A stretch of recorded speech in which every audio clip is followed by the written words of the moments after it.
का राज्यसभा देण्यात आली नाही हा आता अंतर्गत त्यांनी सर्व नेत्यांनी एकत्र बसून अजितदादाच्या नेत्यांनी एकत्र बसून चर्चा करून तसा निर्णय घेतला असावा. भुजबळ नाराज आहे एकूणच त्यांच्या सगळ्या वक्तव्यावरून असं दिसतंय.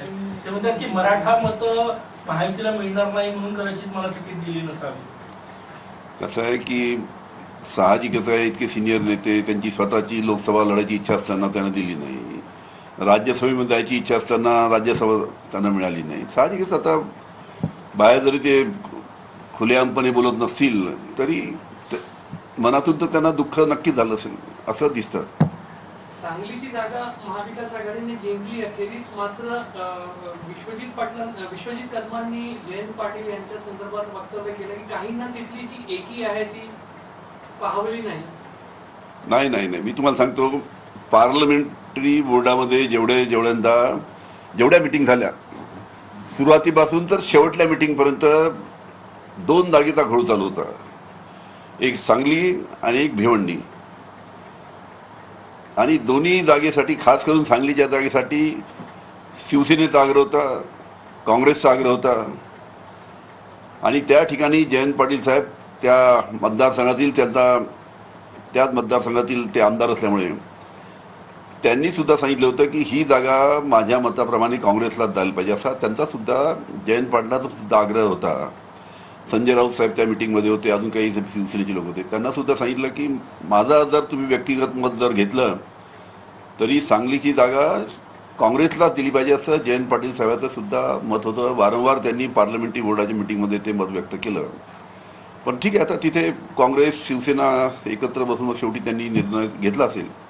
पण जयंत पाटलाचा आग्रह होता की ती काँग्रेसला सुटावी. त्या प्रत्येक मिटिंगमध्ये मी होतो, मला त्याची कल्पना आहे. आगामी विधानसभा निवडणुकीत महाविकास आघाडी जे आहे ते वंचितला सोबत घेणार आहे का किंवा नाही घेणार अशी काही चर्चा सध्या सुरू नाही, अजून काही तशी कुठे चर्चा नाही आहे.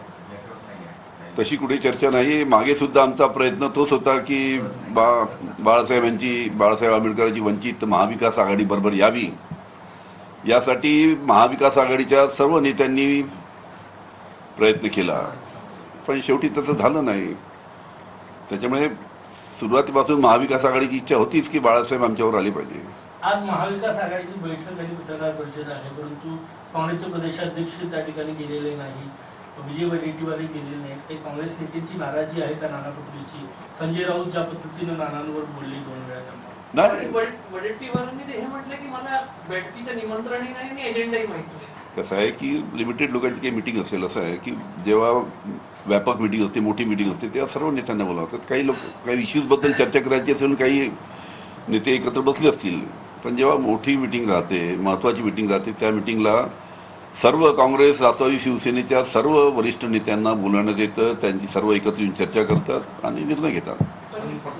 मी तुम्हाला एक सांगतो की आमच्या महाविकास आघाडीमध्ये कोणी मोठा भाऊ नाही, कोणी छोटा भाऊ नाही.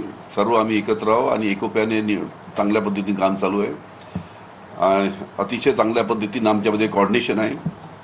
आणि पुढची जी महाविकास आघाडीच्या माध्यमातून पुढची जी विधानसभा आहे ते सुद्धा आम्ही सर्व काँग्रेस, राष्ट्रवादी, शिवसेना आणि मित्रपक्ष एकत्र मिळून लढू आणि जिंकू.